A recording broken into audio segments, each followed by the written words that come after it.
Everyone's dating history is different, but there are some romantic patterns we are prone to repeat more than others. Depending on our childhoods, we'll have certain needs that have to be met for a fulfilling relationship.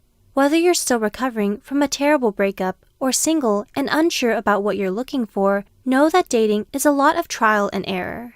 Consider each failure a lesson. Learn to become a better lover and never settle for less. Here are 8 types of relationships. 1. Your first love. Utada Hikaru sang about this one, and as much as we romanticize about it, there's a reason why they're your first love, not the one you can grow old with. This is your first real relationship, which provides you with excitement, nervousness, and all the butterflies. You first learn about passion, how to compromise, communication, and go from a me to an us mentality. When you're young and inexperienced, love will feel sweet and intense, but as you grow older, you'll start to realize you want something more. 2. Opposites attract. This is 90% of every romantic comedy and Korean drama out there. You gotta admit though, they make some pretty addictive plots, until it happens to you. At first, you can't imagine your life without them. They seem to teach you everything you've missed.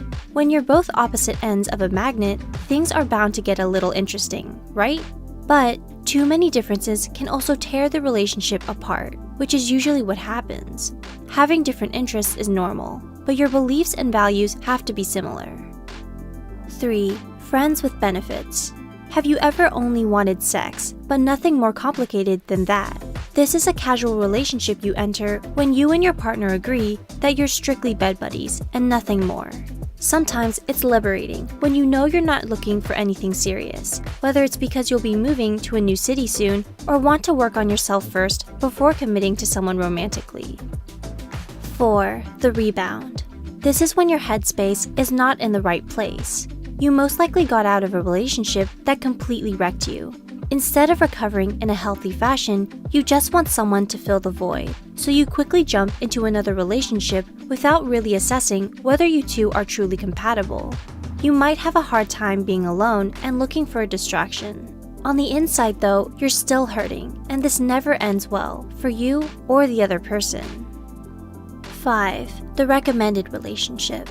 Have your parents and friends ever pressured you to find Mr. or Mrs. Perfect? You probably know this one well. They were most likely a good egg and can wow people with what they've accomplished on paper. The two of you can get along, but something doesn't feel right. You start to realize you want someone with a little more substance without all the polished Kodak moments. 6. The toxic one. This is the one you'll probably spend the rest of your life recovering from.